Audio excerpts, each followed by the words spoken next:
नमस्कार, मैं भूपेंद्र डोंगरियाल लोक दर्पण चैनल पर आज आप सभी के लिए लेकर आया हूं आपकी पसंदीदा कहानी सोने के आलू की आखिरी कड़ी। तो आइए सुनते हैं आगे की कहानी। अब तक बच्ची देवी भी घर पहुंच गई थी। चौधरी हरदेव को देखकर उसने घूंघट कर लिया। उन्हें राम राम कहकर वह झोपड़ी के अंदर चली गई। उसे मालूम न था कि चौधरी हरदेव ने अपनी लाठी से भगवान दीन को 9 वर्ष का इनाम दे दिया है। भगवान दीन लंगड़ाते हुए अपनी झोपड़ी में गया। उसने बच्ची देवी से सोनू गुज्जर और चौधरी के लिए चाय बनाने को कहा। इसके बाद उसने झोपड़ी के बाहर अपनी खटिया डाल दी। सोनू गुज्जर और भगवान दीन ने ट्रैक्टर में रखा अनाज नीचे उतार दिया। फिर भगवान दीन ने चौधरी हरदेव को हाथ जोड़ते हुए कहा, चौधरी साहब, कोई बात नहीं, आप तो मेरे बड़े भाई समान हैं। छोटों की गलती पर बड़ों को गुस्सा आ ही जाता है। बैठो, इस गरीब के घर नए साल में एक कप चाय पीते जाइए। चौधरी हरदेव ने सोनू गुज्जर से पूछा, यह अनाज इसे क्यों दे रहे हो? सोनू गुज्जर बोला, अरे ताऊ, ये बेचारा आपकी और हमारी शरण में रहता है। बटाई के 3 बीघे के खेत से इसके लिए साल भर का अनाज भी पैदा नहीं होता।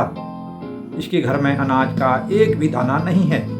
इसलिए हम चारों दोस्तों ने पुराने साल के आखिरी दिन जब इसका यह हाल सुना तो नए साल में इसके लिए खुशियों की सौगात लेकर मैं यह अनाज इसे देने आया हूँ। सत्ते और सुखबीर ने कल रात को इसकी थोड़ी सी मदद कर दी थी। हमने सोचा नए साल में कुछ नेक काम ही कर लेंगे। चौधरी हरदेव बोला, भगवान तुम्हें नए साल में ऐसे ही नेक काम करने की सद्बुद्धि दे। तुम्हारे साथ साथ अब मेरी भी आंखें खुल गई। मैंने द्वेष भाव से व्यर्थ में ही इस बेचारे की मरम्मत कर दी। माफ करना भगवान दीन। चल, आज से इस 3 बीघे के चक को तो खुद ही खा कमा लेना। समय मिलेगा तो मेरे खेत में भी पानी लगा देना। इतनी देर में बच्ची देवी चाय बनाकर ले आई। तीनों ने गर्मा गर्म चाय पी।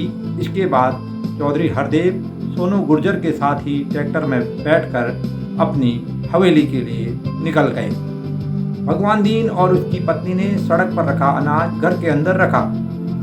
भगवान दीन ने धीरे से बच्ची देवी को कहा, हैप्पी न्यू ईयर। इस साल की शुरुआत भी मैं जिंदगी भर न भूलूंगा। बच्ची देवी ने तो कुछ देखा ही नहीं था, इसलिए वह बोली, चौधरी साहब और उनके लड़कों को भगवान लंबी उम्र दे। भगवान दीन बोला, हाँ, मेरे लिए भगवान से कभी ऐसा वरदान न मांग लेना। तुझे क्या मालूम, इस सब में इस भगवान दीन की चमड़ी का भी कुछ दाम है। बच्ची देवी ने कहा, कल रात तुम कौन सा गाना गुनगुना रहे थे? गाओ ना एक बार फिर।